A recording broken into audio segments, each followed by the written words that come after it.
Buenos días, mis queridos hermanos. Les ruego a nuestro Dios que nos envíe su Espíritu, que nos capacite, que podamos entender su perspectiva, su realidad. Hoy, mis queridos hermanos, vamos a hablar de un texto que le fue entregado al pueblo o la iglesia de la Odisea justo en sus inicios. Y que por desgracia, la iglesia de la Odisea de hoy y hasta hoy se ha negado constantemente a conocer y a dar a conocer esta realidad.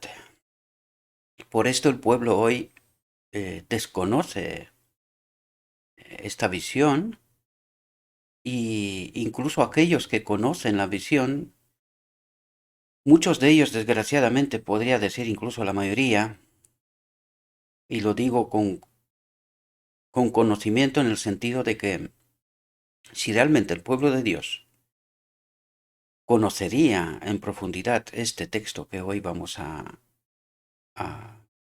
estudiar, reflexionar sobre él, ¿verdad? Esto tendría que producir un cambio. Sin embargo, es desconocido, realmente es desconocido y tiene un valor extraordinario. Vamos a ver que hay una razón por la cual este texto es desconocido para la iglesia de la Odisea. Y cuando llegaremos a aquel momento lo comentaremos. He decidido presentar este texto porque sistemáticamente hay gente que me pregunta qué es el decreto divino, ¿verdad? Y este evento en realidad es el gran desconocido para la iglesia de la Odisea. El enemigo se ha encargado que la confusión sea de tal manera que no entendamos la realidad, la verdad, ¿verdad? Si hay alguien que realmente entiende esta la verdad, este es el enemigo de Dios. Y el pueblo está con una confusión tan tremenda porque no es capaz de entender esta profunda realidad. Y vamos a ver que hay un evento que es muchísimo más importante. Y no es porque lo digo yo, sino porque está escrito que el evento que comentaremos hoy, el decreto divino, en realidad, hay más eventos, pero me refiero expresamente al decreto divino, es el evento más importante de toda la historia de la humanidad. Desde que Adán cayó, es el evento que Cristo persigue desde la eternidad. Vamos a tratar de entrar en el texto porque no me quiero alargar, no tengo mucho tiempo, pero no puedo dejar que sigamos en confusión, mis queridos hermanos. Yo entiendo perfectamente que el Espíritu Profecía nos dice que va a haber un grupo pequeño, y en realidad y en verdad es así. No es porque lo digo, sino porque lo veo, ¿verdad? Lo veo, lo percibo. Por eso os comentaba yo que el sábado me volví triste a casa, ¿verdad? Porque cada vez que trato de presentar la verdad al pueblo de Dios, esta confusión en la cual nos hemos metido solos, ¿verdad? Eh, Igual que Adán, creímos a quien no debía. Por eso estamos donde estamos. Eh, impide ver y entender nuestra auténtica realidad. Y es normal, siempre lo digo, si no tenemos el Espíritu de Cristo, difícilmente seríamos capaces de discernir la verdad, aunque la tengamos delante, porque la auténtica realidad es que desde 1844 esta verdad está entre nosotros. ¿Quién la entendió? ¿Quién la predicó? ¿Quién la obedeció? Por eso estamos donde estamos, mis queridos hermanos. Y aún así, cuando se presenta, muchos de nosotros no somos capaces de entender la auténtica realidad. Por lo tanto, la reflexión de hoy la titulé Padre, danos tu espíritu.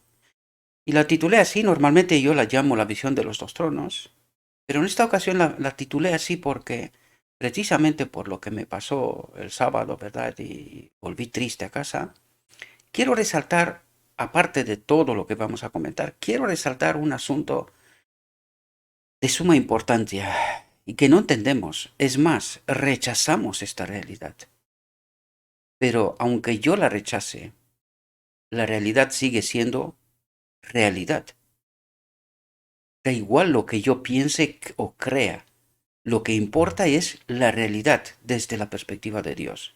Y hasta que no asumo esta realidad, tengo un problema. Y lo digo en términos generales. Tenemos un problema, ¿verdad?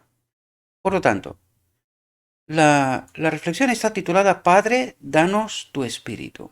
Y vamos a ver qué es lo que nos trata de decir nuestro Dios. Mi visión, que usted publicó en el Daystar, fue escrita bajo un profundo sentido del deber hacia usted, sin esperar que la publicara. Si por una vez hubiera pensado que iba a ser difundida ante los numerosos lectores de su periódico, habría sido más particular y había declarado algunas cosas que omití. Como los lectores del Daystar, del periódico, ¿verdad?, han visto una parte de lo que Dios me ha revelado, por lo tanto, Dios me ha revelado, y como la parte que no he escrito es de gran importancia para los santos, es de gran importancia para los santos. Sin embargo, el enemigo de Dios se ha encargado de esconder este asunto. Sin embargo, este asunto es de gran importancia para los santos. Le pido humildemente que la publique también en su periódico. Dios me mostró lo siguiente. Una vez más lo repito. Dios me mostró lo siguiente. Hace un año, este mes, estábamos en 14 de marzo de 1846, por lo tanto, un año antes, marzo 1845, es decir, a pocos meses del chasco de 22 de octubre de 1844, ¿verdad? A pocos meses, Dios envía esta visión, esta realidad, su perspectiva, trata de enseñarle al pueblo de Dios la verdad, ¿verdad? Por lo tanto, Dios me mostró lo siguiente hace un año este mes. Y empieza el relato. Dice, vi un trono, por eso yo habitualmente la llamo la visión de los dos tronos, ¿verdad? Porque habla de estos tronos y de una realidad, ¿verdad? Vi un trono y en él estaban sentados el Padre y su Hijo, Jesucristo. Contemplé el rostro de Jesús y admiré su hermosa persona. No pude contemplar la persona del Padre porque una nube de luz gloriosa lo cubría. Aquí hay dos elementos importantes. Quiero resaltarlos para que podamos entender una realidad. ¿Y qué es lo que trata de decirnos? ¿Por qué la sierva ve a Cristo, sin embargo no puede ver al Padre? Aquí nos revela una realidad. Cristo es uno como nosotros, en el cielo. Por eso a Cristo puede ver. Lo mismo cuando fue en la tierra. Pudimos ver a Cristo, ¿verdad? Sin embargo, no podemos ver al Padre. ¿Por qué? Porque nos lo va a relatar ahora. ¿Por qué no podemos ver al Padre? Sin embargo, sí lo veremos. Pero para eso es necesaria una obra, ¿verdad? La obra de purificación, la obra de santificación, y que recibamos su espíritu. Solamente cuando tengamos su espíritu, tenemos la capacidad de estar en la presencia del Padre y no morir. Por lo tanto, contemplé el rostro de Jesús y admiré su hermosa persona. Por lo tanto, lo vi, lo veía, porque es uno como nosotros. No pude contemplar la persona del Padre porque una nube de luz gloriosa lo cubría. Le pregunté a Jesús si su Padre tenía una forma parecida a la suya. Me dijo que la tenía. pero que yo no podía contemplarla, porque dijo, si vieras por una vez la gloria de su persona, dejarías de existir. Aquí nos revela otro asunto importante.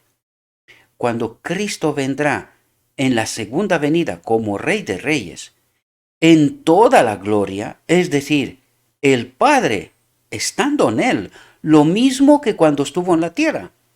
Por eso, por eso podemos entender, viene en toda la gloria, el Padre estando en él, ¿verdad?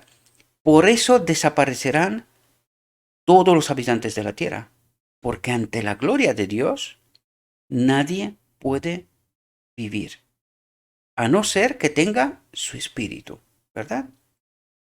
Me, me detengo sobre estos pequeños detalles porque aquí, en esta visión, hay buena parte del evangelio del día de la expiación, ¿verdad?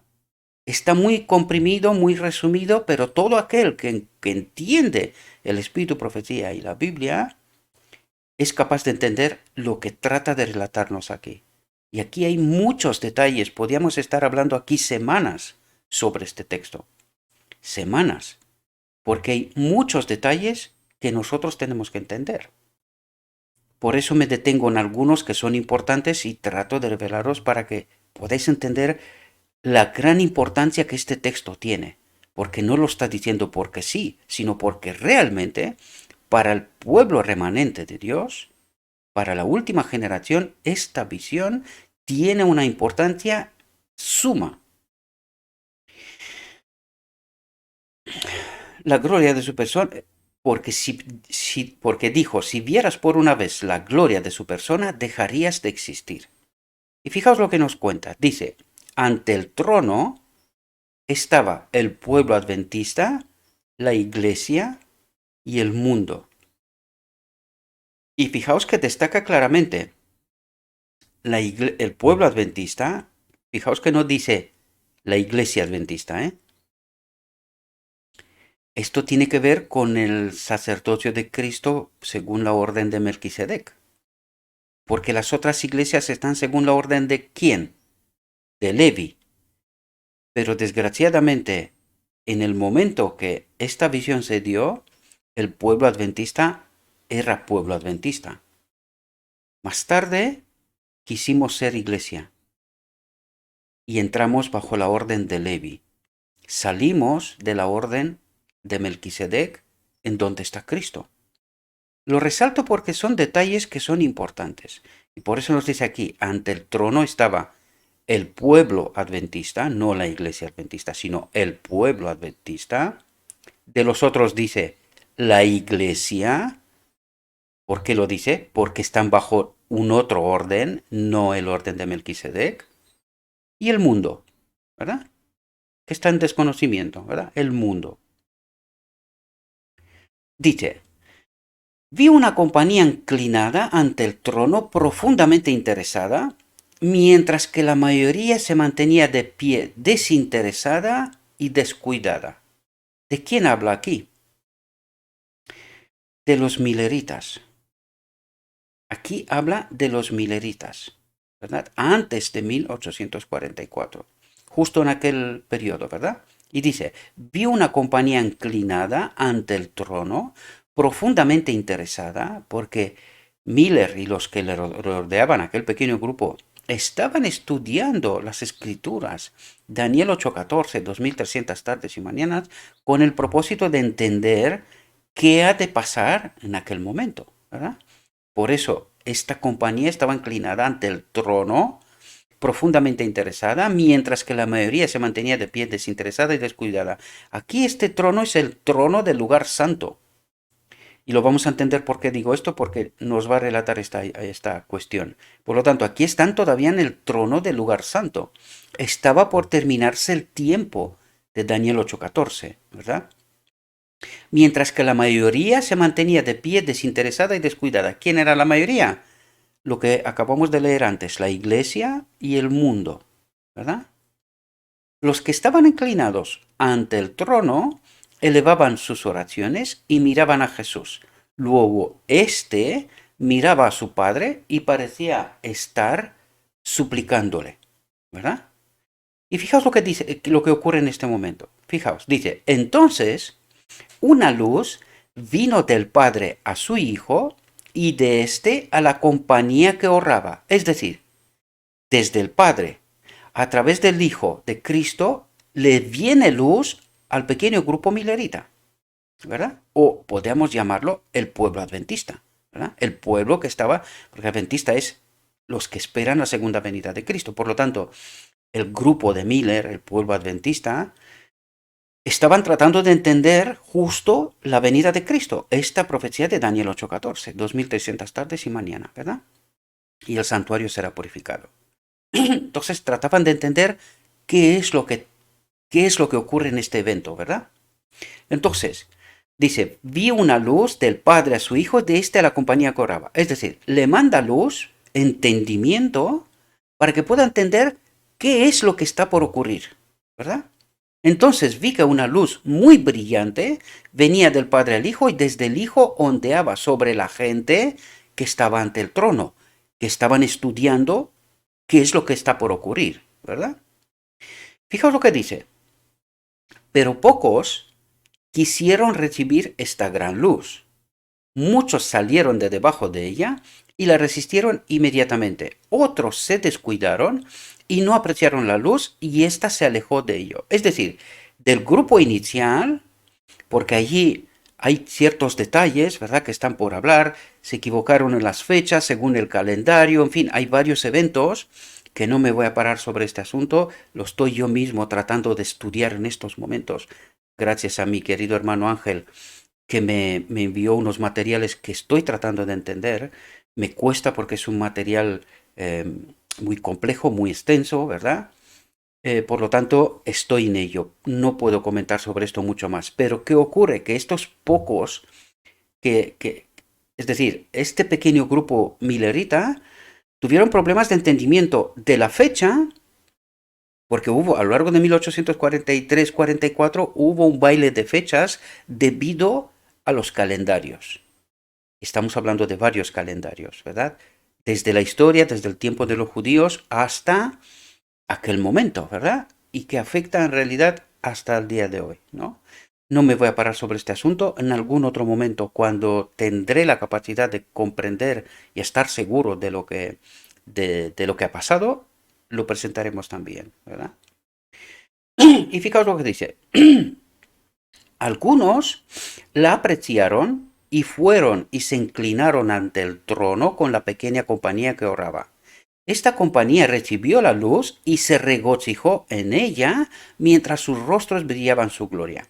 Es decir, esta pequeña compañía recibió el entendimiento de qué es lo que está pasando en 22 de octubre. Al final esta fue la fecha que quedó fecha final, ¿verdad? ¿Qué es lo que estaba por pasar en 22 de octubre de 1844, ¿verdad? Y dice, entonces vi que el Padre se levantaba del trono del lugar santo, ¿verdad? Y en un carro de llamas entraba en el santo de los santos, en el lugar santísimo, ¿verdad? Dentro del velo y se sentaba sobre un trono, ¿verdad? En el lugar santísimo. Y esta es la luz que se le envió al pequeño pueblo adventista, ¿verdad? Al pequeño grupo adventista, los que recibieron esta luz, este entendimiento, ¿verdad? Y dice, allí vi tronos. Por lo tanto, podemos entender que hay dos tronos, el Padre y el Hijo, ¿verdad? Allí vi tronos que no había visto antes.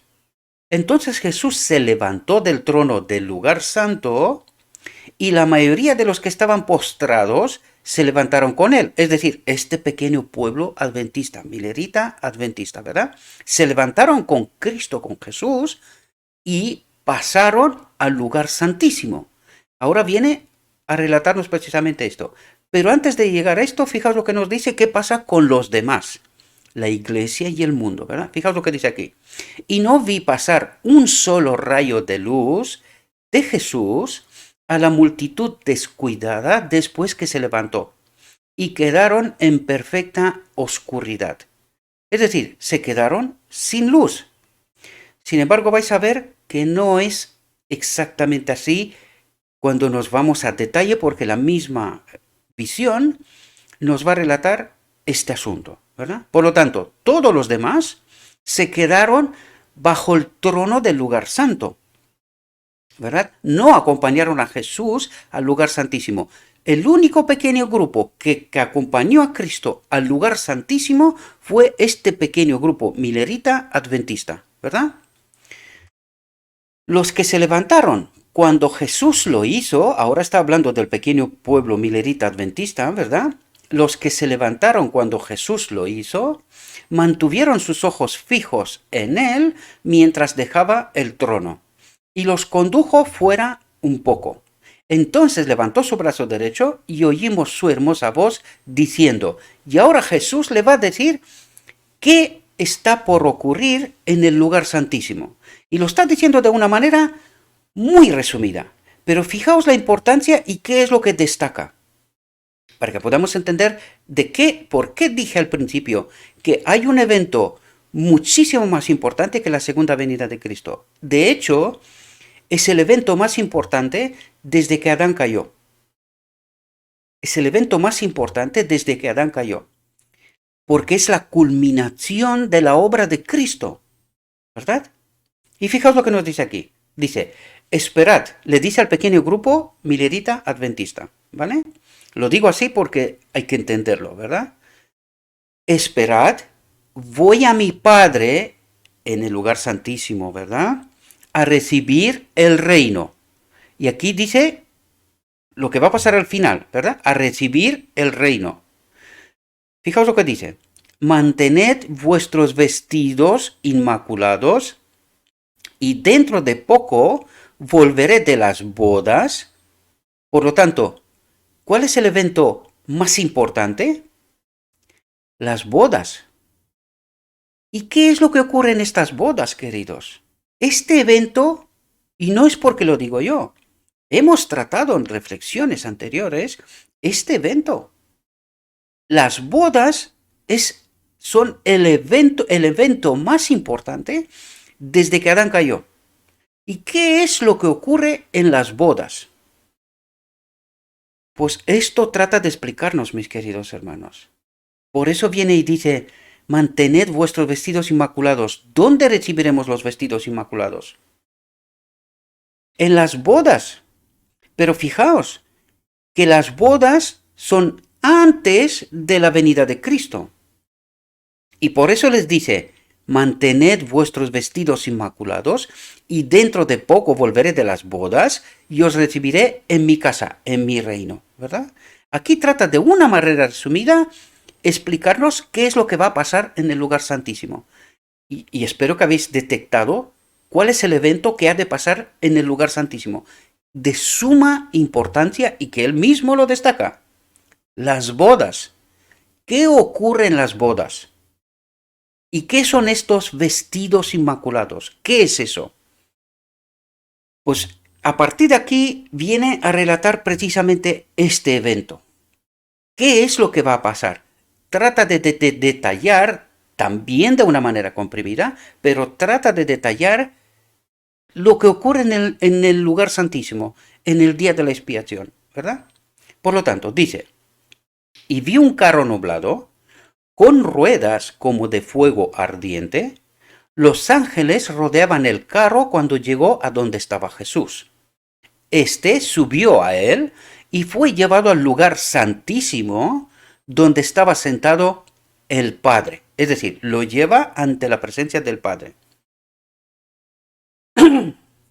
Y fijaos lo que dice aquí. Entonces vi a Jesús que estaba ante el Padre como un gran sumo sacerdote. ¿Verdad? Recordad que su iglesia está en la puerta del lugar santísimo, donde los dejó antes, y le levantó la mano y le dijo, esperad aquí. Por lo tanto, ¿cuál es su iglesia? Este pequeño pueblo que estaba esperando delante de la puerta del lugar santísimo, o delante del lugar santísimo. ¿Podemos entender esto? ¿Con qué es lo que pasa con los judíos en el día de la expiación?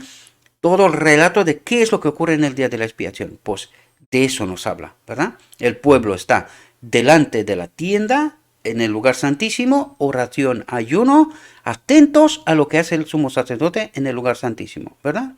Por lo tanto, esto es lo que trata de decirnos. Por lo tanto, Jesús, que estaba ante el Padre como un gran sumo sacerdote en el lugar santísimo. Y dice, en el borde de su manto había una campana y una granada, una campana y una granada. El vestido del gran sumo sacerdote del santuario judío, ¿verdad? También. No, esto nos relata todos esos detalles, nos lo relata desde Moisés, ¿verdad? Y fijaos lo que nos dice, porque empieza a detallar cosas que son de suma importancia. Lo dijo al principio, lo resalto. Son de suma importancia. ¿Y por qué lo resalto? Porque no entendimos esta realidad. Y porque esta realidad no se le presenta a la iglesia de la Odisea, al pueblo adventista, ¿verdad? Fijaos lo que nos dice aquí. Es una cosa, en una frase tan sencilla, tremendo significado tiene. Fijaos lo que nos dice. Dice, entonces Jesús me mostró la diferencia entre la fe, la auténtica fe, y el sentimiento. ¿Y qué es lo que trata de decir aquí, mis queridos hermanos? Porque, claro, si no entendemos, no entendemos de qué habla aquí. Es decir, ¿qué diferencia hay entre el pequeño pueblo que está ante el lugar santísimo, ante el trono del lugar santísimo, y qué diferencia hay con aquellos que se han quedado ante el trono del lugar santo? Y vais a ver que nos explica este asunto para que lo podamos entender. Otra cosa es que no querramos aceptarlo. Pero aquí trata de decir qué diferencia hay entre la fe basada en la verdad, sin contaminar, y qué diferencia hay entre la fe basada en sentimiento, ¿verdad? Por lo tanto, ¿cuál es la auténtica fe? Basada en la verdad sin contaminar. De esto se trata. Pues esta es la auténtica fe, basada en la verdad sin contaminar. Y una vez dicho esto, aquí tenemos que entender algo. ¿Cómo seremos nosotros santificados? ¿Recordamos? En base a la verdad. Por lo tanto, ¿qué es la fe? La fe que nos santifica es la verdad sin contaminar que nos santifica. Y la fe, esa verdad sin contaminar, es de suma importancia. Sin ella no somos santificados, apartados. Es decir, no entendimos la obra de Cristo. Eso es lo que trata de decir en el fondo. Nosotros tenemos que entender la obra de Cristo. ¿Qué es lo que trata de explicarnos aquí? La obra de Cristo, ¿verdad? En el día de la expiación. Por lo tanto, la auténtica fe ha de estar basada en la verdad sin contaminar, sin la cual no seremos santificados, sin la cual no seremos sellados ni tampoco participaremos en la boda. El evento más importante antes de la venida de Cristo. Sigamos. Y vi que los que se levantaban con Jesús enviaban su fe a Jesús en el lugar santísimo y oraban. Aquí se refieren a los que están ante el trono del lugar santísimo, ¿verdad? Este pequeño grupo que está ante el trono del lugar santísimo. Y fijaos lo que piden. Padre, danos tu espíritu, ¿verdad? Entonces Jesús soplaba sobre ellos el Espíritu Santo.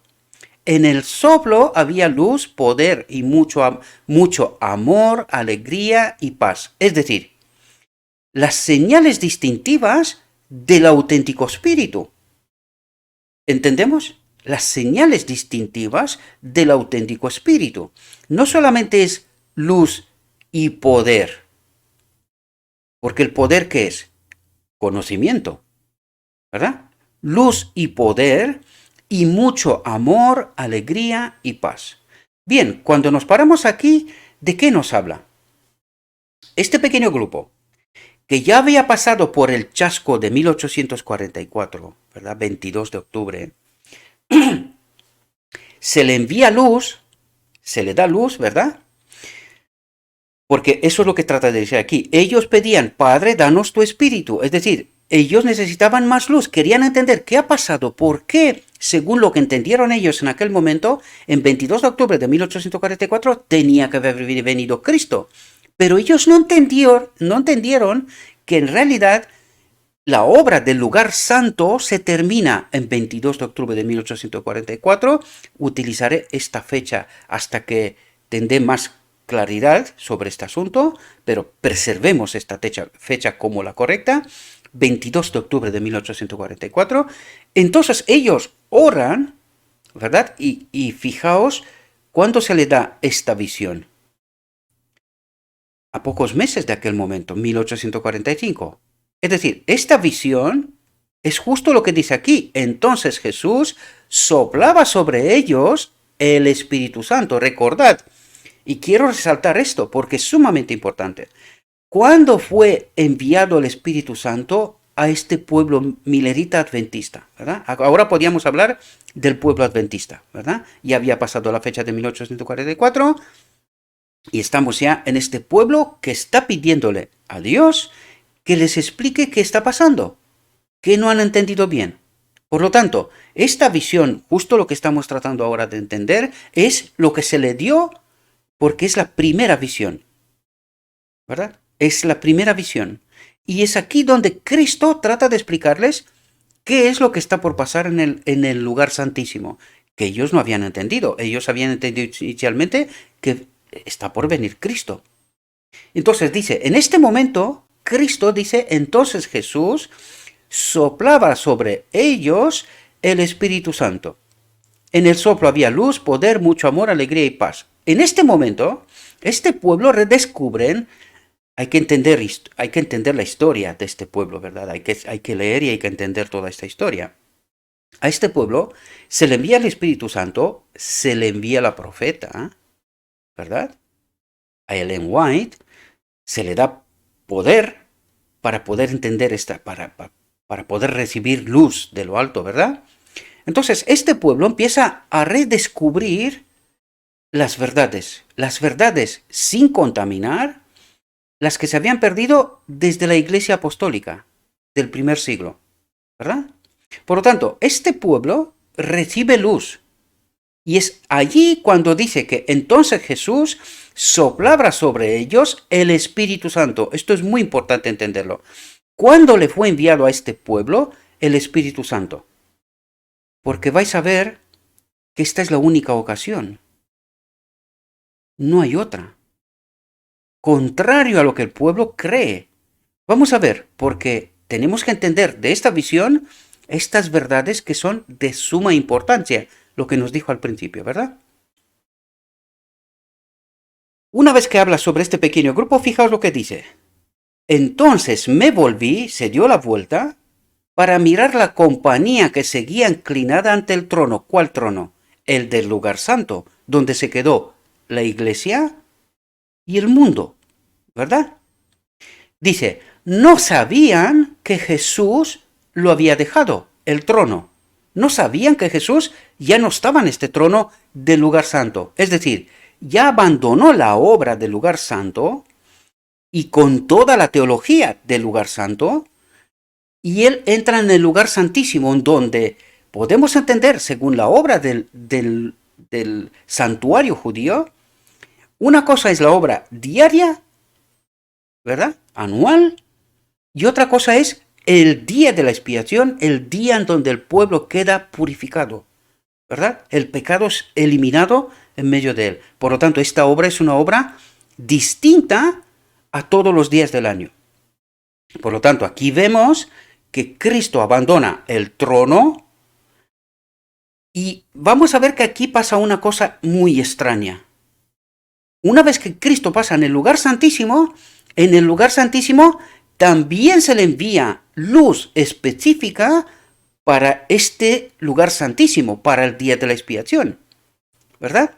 Porque vais a ver que pasa una cosa muy extraña con la luz del lugar santo, es decir, con el entendimiento del lugar santo. Fijaos, vamos a seguir porque necesitamos entender estas verdades. Entonces me volví para mirar a la compañía que seguía inclinada ante el trono. no sabían que Jesús lo había dejado.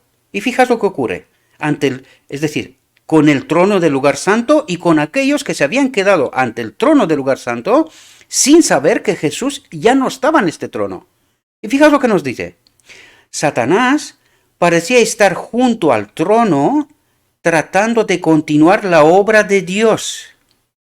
Tratando de continuar la obra de Dios. Es decir, él se pone al lado del trono y dice, Satanás parecía estar junto al trono tratando de continuar la obra de Dios. ¿Y qué es lo que hace él allí? ¿Cuál es su obra? Para que podamos entender. Fijaos lo que dice. Les vi mirar hacia el trono, a este pequeño grupo del cual nos habló antes, ¿verdad? La iglesia y el mundo. Dice, les vi mirar hacia el trono y rezar. Padre mío, danos tu espíritu.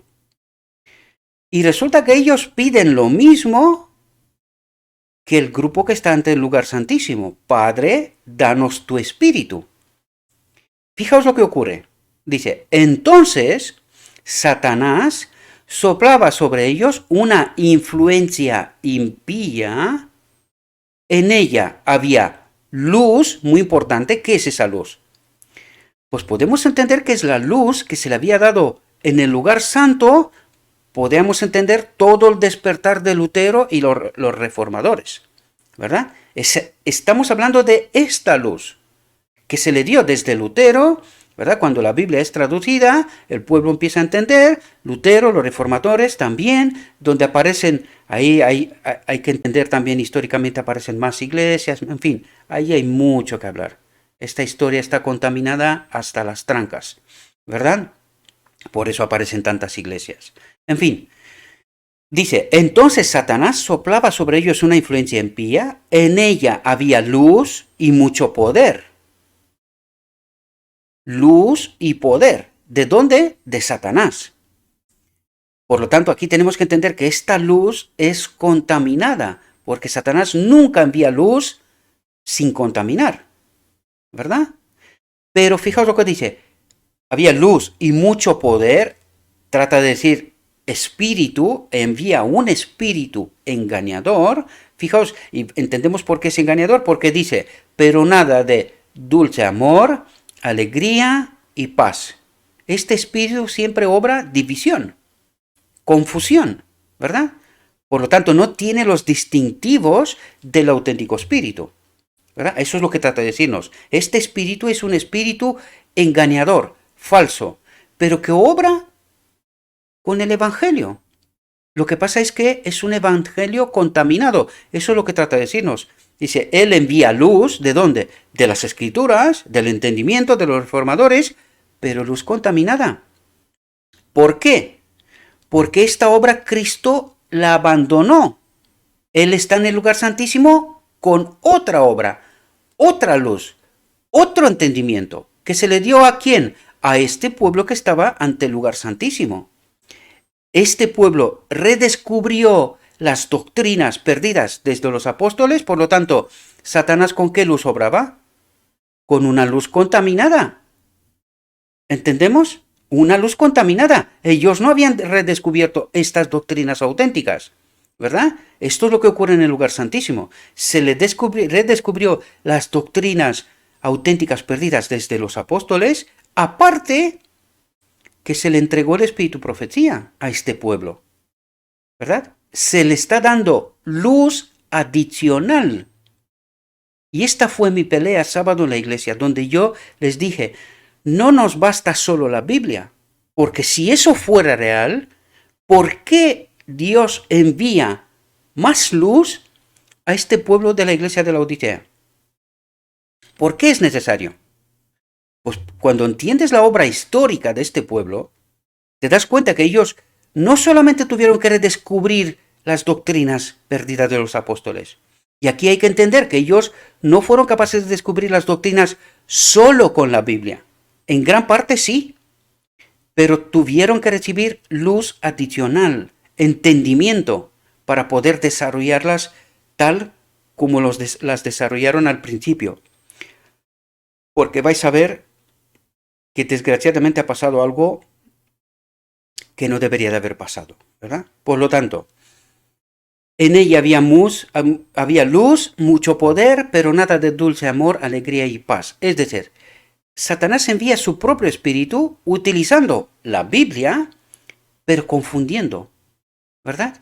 Es una verdad contaminada. Por eso les decía antes, entonces Jesús me mostró la diferencia entre la fe auténtica basada en verdad sin contaminar y el sentimiento. Es decir, una fe basada más bien en sentimiento y no en conocimiento de esta verdad sin contaminar.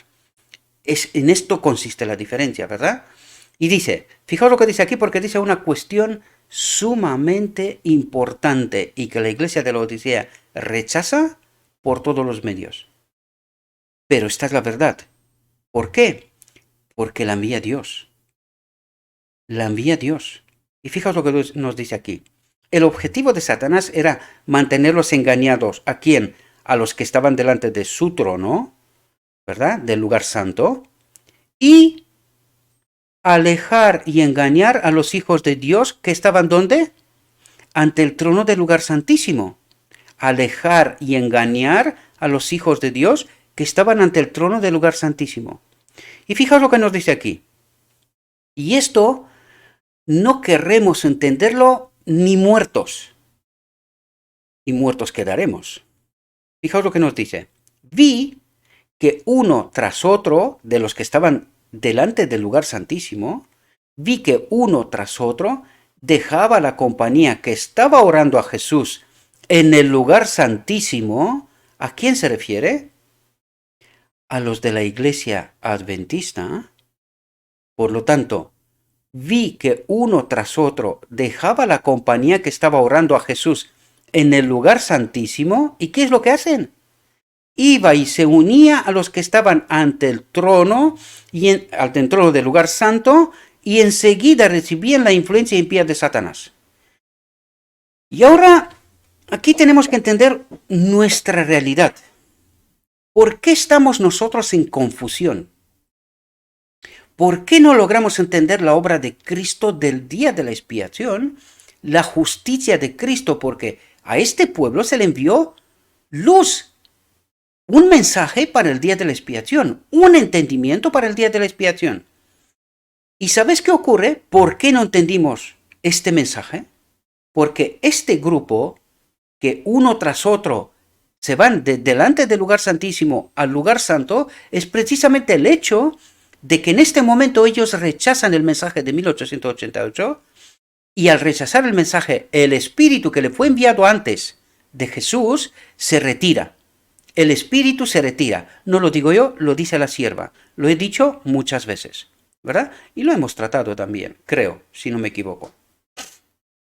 Por lo tanto, este pequeño grupo que estaban ante el lugar santísimo, uno tras otros, dejaron la compañía de los que estaban orando a Jesús en el lugar santísimo. Por lo tanto, se entiende que allí alguno queda, porque entendemos que al final de la historia habrá un pequeño grupo, es decir, un pequeño grupo permanecerá hasta el final, hasta llegar a la boda, a este evento que nos presentó antes, que es tan importante, que en realidad esta boda, nos lo presentará enseguida, es el decreto divino. Enseguida nos lo presentará. Por lo tanto, ¿dónde está la iglesia adventista ahora? Dicha por Dios, no es que lo digo yo. Vi que uno tras otro dejaba la compañía que estaba orando a Jesús en el lugar santísimo. Iba y se unía a los que estaban ante el trono y enseguida recibían la influencia impía de Satanás. ¿Dónde está la iglesia? No el pueblo, no el remanente final, no el remanente final. No, la iglesia, ¿dónde está? Ahora podemos entender de por qué tenemos esta mezcla, tanta confusión, tanta teoría, tanta doctrina, tantas historias. Porque este pueblo, a partir de 1888, cuando rechaza el mensaje, esto es lo que ha pasado. Vi que uno tras otro dejaba la compañía que estaba orando a Jesús. Y se van a la teología del lugar santo. ¿Y qué hacen allí? Traen verdades de allí en esta iglesia. De tal manera que la confusión está más que nunca. Este pueblo tiene la verdad tan mezclada y que precisamente Cristo nos dice que en el día de la expiación ha de tener lugar la purificación. Cuando nosotros entendemos que la santificación es en base a la verdad, ¿qué verdad? Verdad sin contaminar. ¿Cuál es la obra de Cristo en el lugar santísimo? Descontaminar la verdad. ¿No fue esta la primera obra de los pioneros, de los mileritas adventistas? Descontaminando toda la Edad Media, desde los apóstoles y hasta 1844. ¿No fue esta la obra de descontaminar la verdad, de redescubrir la verdad? Claro que sí. Preparó el camino para 1888. ¿Qué pasó en 1888? Rechazamos el mensaje para el lugar santísimo, la justicia de Cristo. El Espíritu se retiró y uno tras otro dejaba la compañía que estaba orando a Jesús en el lugar santísimo. ¿Dónde se fueron? A la teología del lugar santo. ¿Por qué? Porque dejaron de entender la luz que le había sido enviada hasta entonces. No vimos nosotros en todos nuestros mecanismos que en el momento que yo rechazo al Espíritu Santo, aunque en algún momento haya entendido la verdad, la olvido. Si no es el Espíritu el que me da entendimiento y me hace permanecer en este entendimiento, es decir, me santifica, cuando el Espíritu se va, yo empiezo a perder esta verdad. ¿Podemos entender? Por lo tanto, ¿qué nos pasa a nosotros ahora? Al estar sin el Espíritu de Cristo que nos fue enviado, pero lo rechazamos, ¿verdad? Pues nos quedamos en la oscuridad también, porque por eso nos dice, vi que uno tras otro dejaba la compañía que estaba orando a Jesús en el lugar santísimo. Y ahora se puede entender la confusión, de por qué la confusión, de por qué no logramos entender la verdad, y que solamente habrá un pequeño grupo que estará peleando lo mismo que mileritas, estarán peleando para entender esta verdad sin contaminar, porque esta es la obra de Cristo en el día de la expiación. Descontamina la verdad de toda la contaminación, de toda doctrina, herejías y toda basuras que la ha metido en la auténtica obra de Cristo, para que no haya una última generación, ¿verdad? Espero que podamos entender lo que trato de explicaros, mis queridos hermanos. Luego hay muchos, por eso os digo yo que aquí hay tantos detalles y hay tantas cosas que podríamos hablar, ¿verdad? Pero no quiero alargar este vídeo más de lo que es necesario, ¿verdad? Fijaos lo que dice. Aproximadamente 4 meses después de 1845, marzo 1845, ¿verdad? Cuando se le dio la visión que hasta aquí hablamos, se le completa esta visión primera con esta. Aproximadamente 4 meses después, es la segunda parte, ¿verdad? Tuve una visión de los eventos, todo en el futuro. Y fijaos lo que nos dice aquí. Y vi el tiempo de angustia. Vi el tiempo de angustia, como nunca lo fue. Jesús me dijo que era el tiempo de angustia de Jacob y que la voz de Dios nos libraría de ella. ¿Cuándo? Al final del tiempo de angustia. ¿Verdad? Eso es lo que trata de decirnos. Porque a partir de ahora, lo que nos dice aquí, viene a desarrollar precisamente este asunto. Aquí necesitamos entender el decreto divino, eso es lo que nos trata de decir.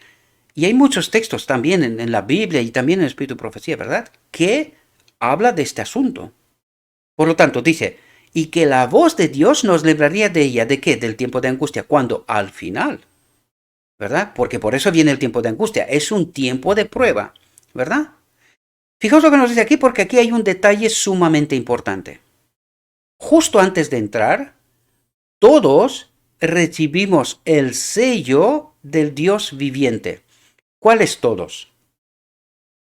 Todos que entendieron esta verdad sin contaminar. Es decir, de todos aquellos que vi que uno tras otro se salía del lugar santísimo, se entiende que ahí queda un pequeño grupo, fiel, ¿verdad? De toda la iglesia de la Odisea, queda un pequeño remanente que es fiel. ¿Fiel a qué? A la verdad. Y en base a la verdad sin contaminar, es santificado. Todos los demás no. Por eso nos dice aquí, justo antes de entrar, todos aquellos que permanecieron ante el lugar santísimo ante la verdad, fueron purificados. Esto es lo que tenemos que entender por la obra del día de la expiación, ¿verdad? Recibieron el sello del Dios viviente. ¿Aquí qué significa esto?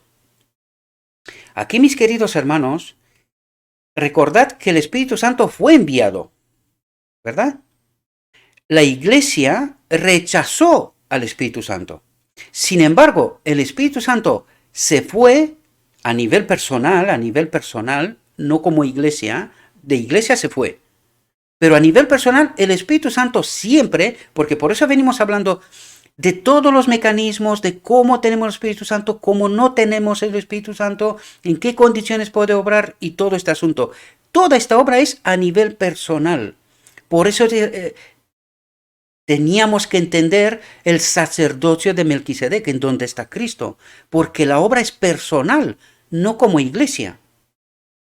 Ahora tenemos que entender, una vez que la iglesia rechazó el Espíritu Santo, queda solamente la obra personal.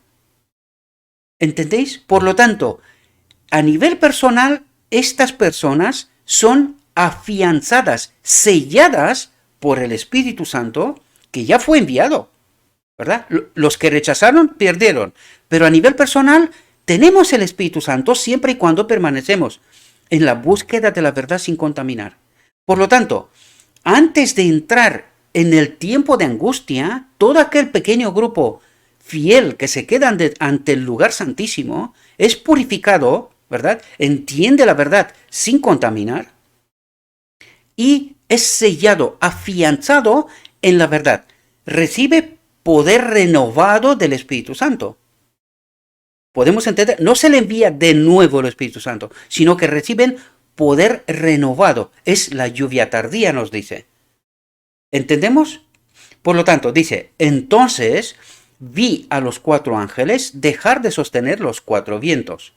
Esto nos dice que la historia de esta tierra se está acabando. La gracia de Dios se está terminando.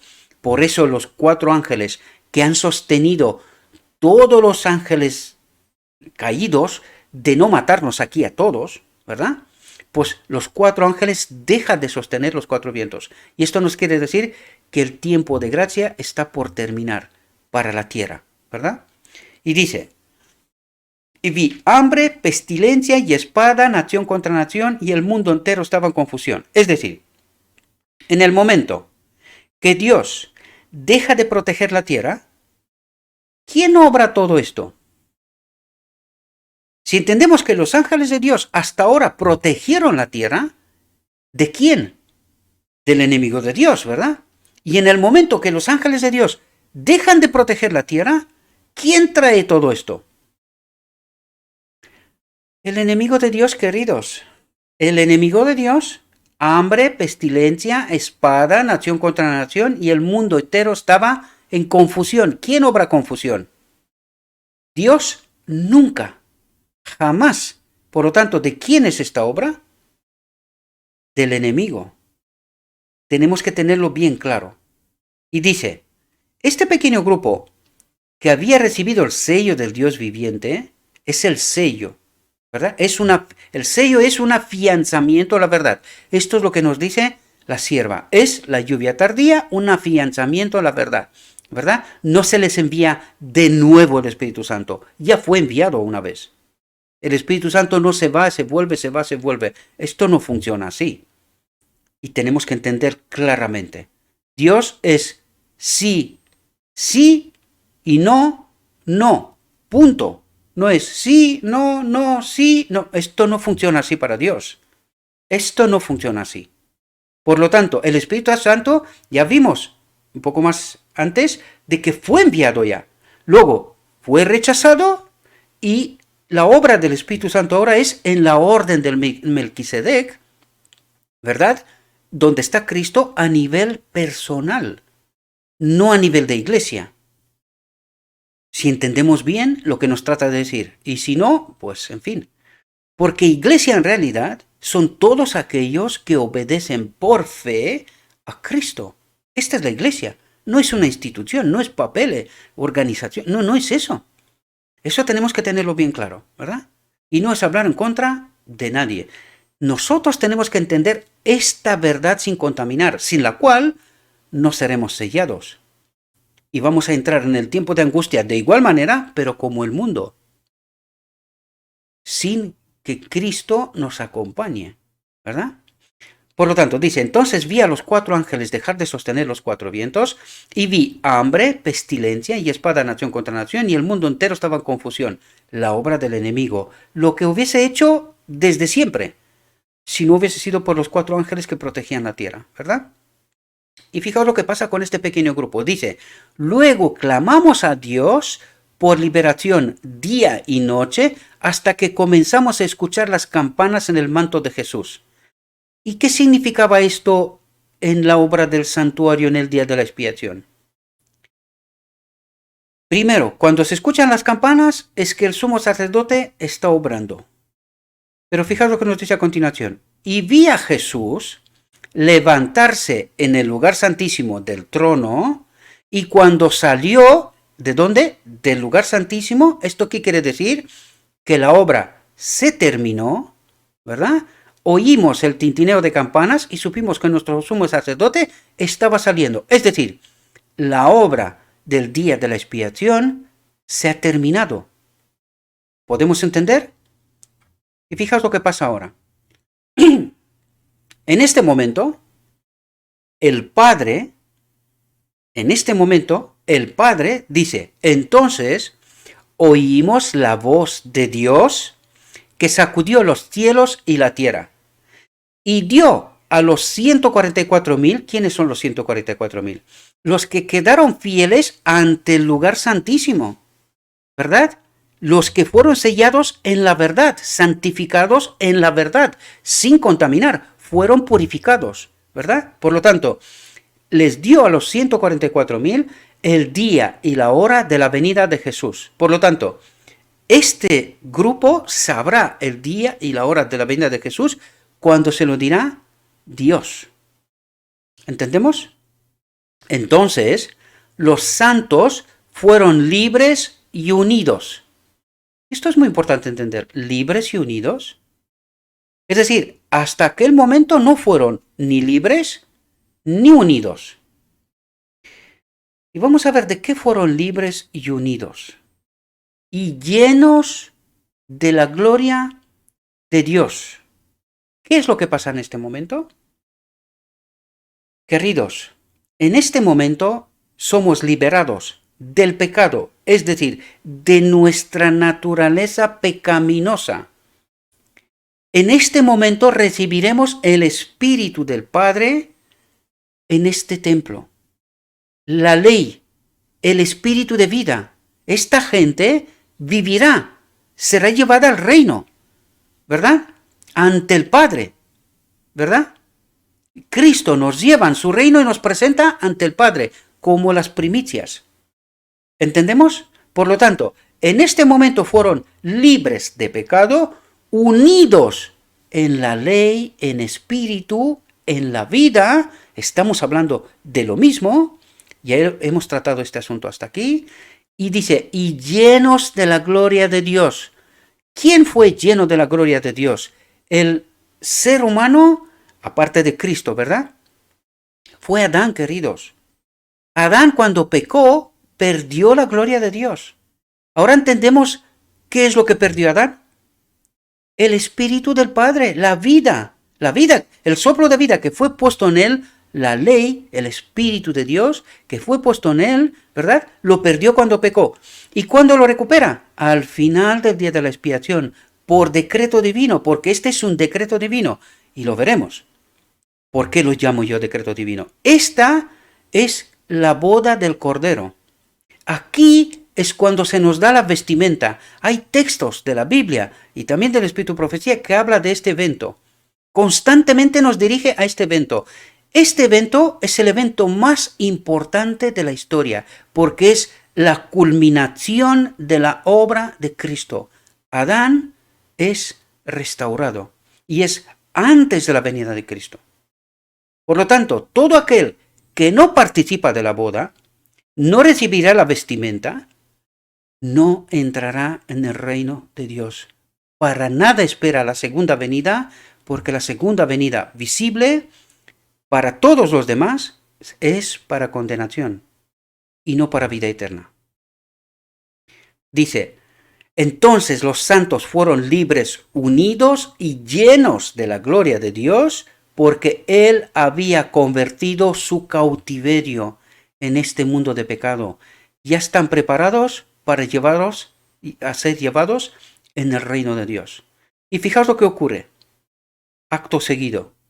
Y vi una nube en llamas venir donde estaba Jesús, en el lugar santísimo, y Él se quitó su vestidura sacerdotal, señal de que se terminó la obra, ¿verdad? Esta obra está completada.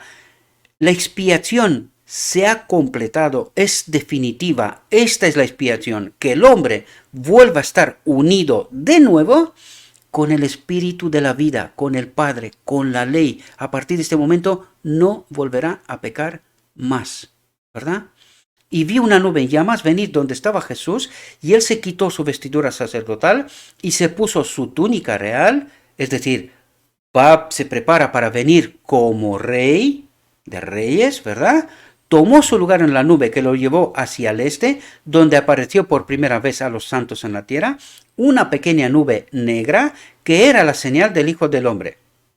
Atentos aquí, porque en este momento se da el decreto, o sea, el decreto dominical es antes de la boda. El decreto dominical es antes de la boda, es parte del tiempo de angustia, es parte de la prueba, ¿verdad? Recordad que el sábado es el sello de Dios. Por lo tanto, tenemos que obedecer a Dios, obedeciendo su sello. Aunque se da sobre la tierra el decreto dominical, esta gente guardará el sábado, ¿verdad? Por lo tanto, mientras la nube pasaba del lugar santísimo hacia el este, y atentos lo que dice aquí, lo que tomó varios días, en estos días se da el decreto de muerte, ¿verdad? Pero fijaos lo que ocurre.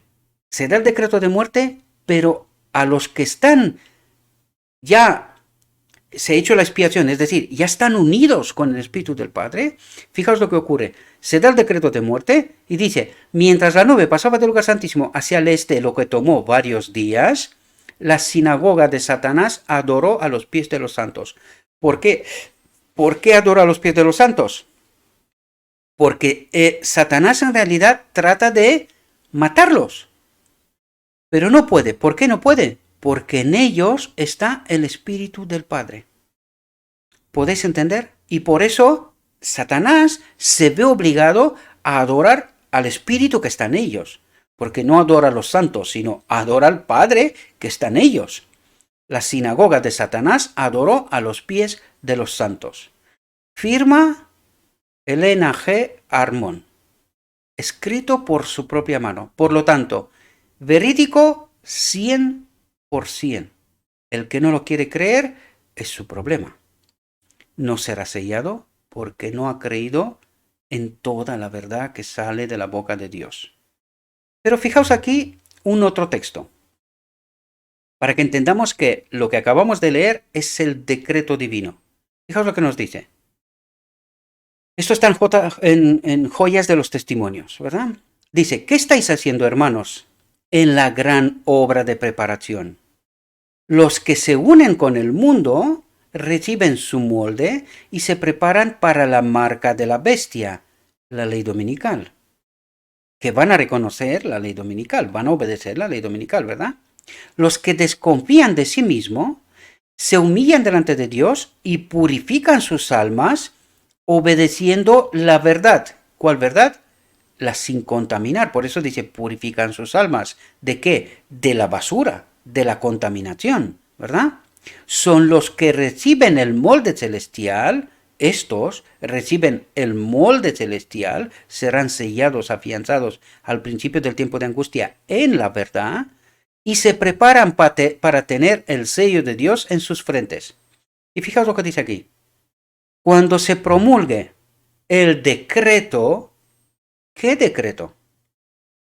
Acabamos de hablar de él.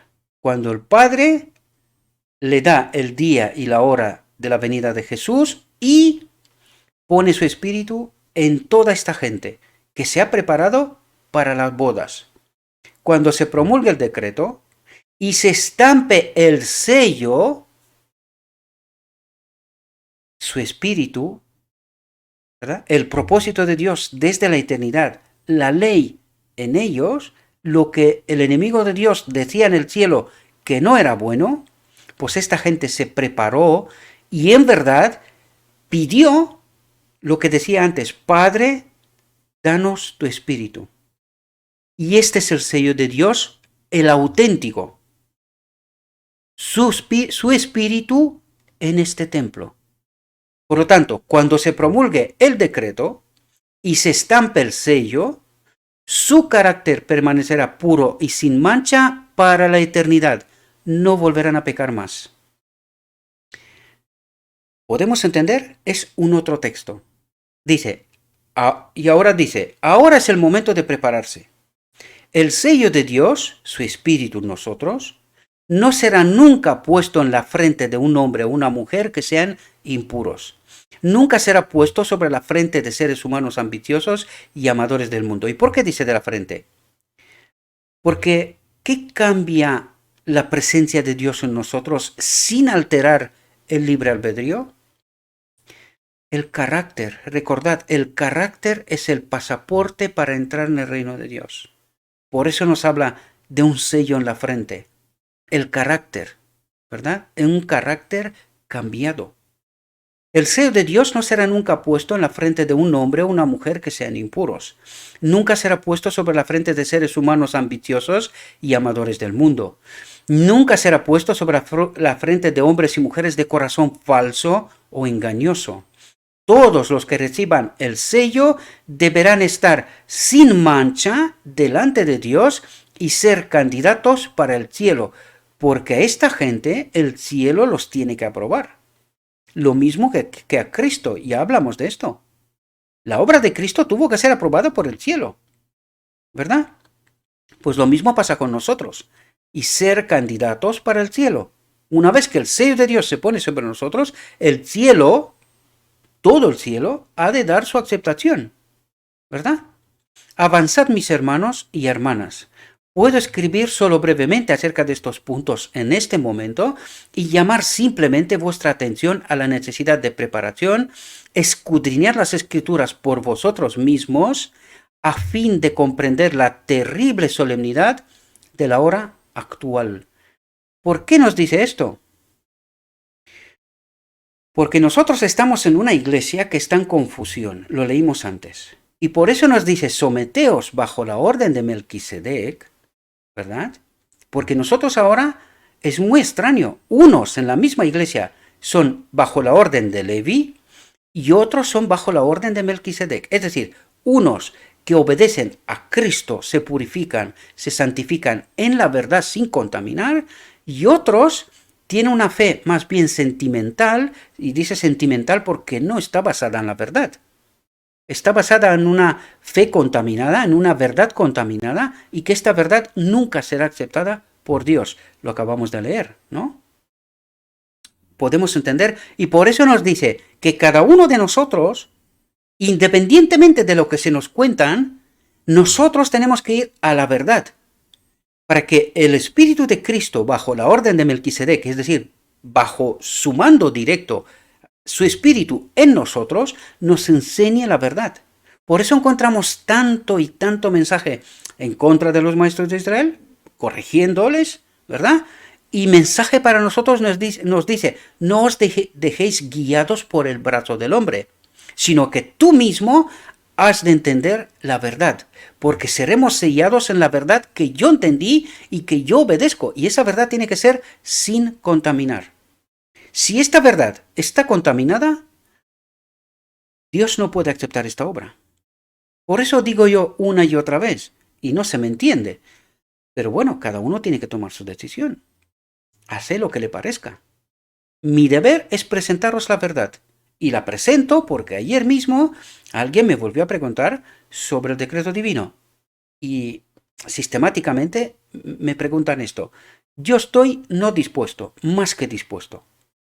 Porque cada alma que se salva es una estrella en la corona que pondré sobre a los pies de Jesús, porque es su obra, no es la mía, es su obra. Por lo tanto, mi deber es presentaros la verdad, vuestro deber, comprobarla. Así de sencillo.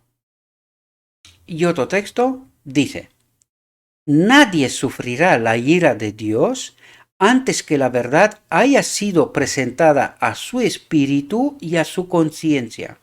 Por eso el mensaje del tercer ángel que ha de ser dado al mundo. Por esto este ministerio, que este mensaje ha de llegar al mundo, allá donde llegue. Desgraciadamente no llega muy lejos, pero por algo es, ¿verdad? Recordad, los 144.000 buscan la verdad, estudian la verdad, investigan la verdad, y en base a esta verdad serán santificados, purificados, y recibirán el sello del Dios vivo en el decreto divino al final del día de la expiación. Por lo tanto, nadie sufrirá la ira de Dios antes que la verdad haya sido presentada a su espíritu y a su conciencia. Es decir, antes de que todo el mundo entienda esa verdad. Y que él, ante esta verdad, tiene que tomar una decisión, aceptarla o rechazarla. Esto ya es una elección que es personal de cada uno. Y que la haya rechazado, dice. Dice, nadie sufrirá la ira de Dios antes que la verdad haya sido presentada a su espíritu y a su conciencia y que la haya rechazado. El decreto no será impuesto estando el pueblo a ciegas. ¿De qué pueblo está hablando? Del pueblo de Dios que os dije antes. En el mismo pueblo de Dios están las dos órdenes, la confusión y la verdad. ¿Verdad? La verdad bajo la orden de Melquisedec, la verdad, la confusión bajo la orden de Levi. Por eso nos dice, el decreto no será impuesto estando el pueblo a ciegas, sino que todos de un modo o de otro han entrado en contacto con la verdad, pero que o la han aceptado, han investigado y se han convencido, o la han rechazado, ¿verdad? El decreto no será impuesto estando el pueblo a ciegas. Cada cual tendrá la luz necesaria para tomar una resolución consciente. ¿Quiero el Espíritu del Padre en mí o no? Porque al fin de cabo, lo que tenemos que entender es esto. Entender el conflicto universal desde el inicio, y una vez que entiendo dónde empezó, cuál es el problema, cuál es el ministerio de Cristo, qué es lo que vino a hacer y cómo resolverá el conflicto, que es en las bodas, ¿verdad? Todo lo que ocurre en el día de la expiación. Cuando yo entiendo esta verdad, puedo tomar una decisión a favor o en contra. Recordad, en 1888, en medio de su pueblo, se envió la verdad. Unos la rechazaron, que fueron mayoría, y otros la aceptaron, que fueron muy minoría. Pues esto va a pasar también al final del tiempo. Espero, mis queridos hermanos, que hayáis podido entender lo que os trato de explicar. Todos aquellos que tenéis dudas, tenéis que enviar este vídeo a todos aquellos que tratan de entender la verdad. Esta es la verdad. Esta es la conclusión. Y luego, toda esta verdad ha de ser adornada con todo lo que nos dice el Espíritu Profecía y la Biblia. O la Biblia y el Espíritu Profecía. Para poder poner el orden correcto. Y en base a esto, volveremos a estudiar de nuevo aquellos textos que nos ayudan a entender esta realidad y tomar una decisión consciente, a favor o en contra de Cristo. Espero, mis queridos hermanos, y le ruego a nuestro Dios que nos envíe su Espíritu, que nos capacite, que seamos, perdonad la redundancia, que seamos capaces de entender su perspectiva, su realidad, su verdad sin contaminar, y que una vez que entendemos esta verdad, tomemos nuestras decisiones. Esto es una cuestión personal. Nadie ha de pisotear la conciencia de nadie. Y también os aconsejo, no os dejéis pisoteados, influenciados por nadie. Investigad, aseguraos que lo que creéis es la verdad pura y tomad vuestra propia decisión, porque la pregunta si habéis obedecido será hecha a ti y a mí de manera personal. Espero que os haya servido esta reflexión, mis queridos hermanos. Os deseo que tengáis un próspero día y que en todo lo que os he dicho, os lo he dicho en nombre de Cristo Jesús. Amén.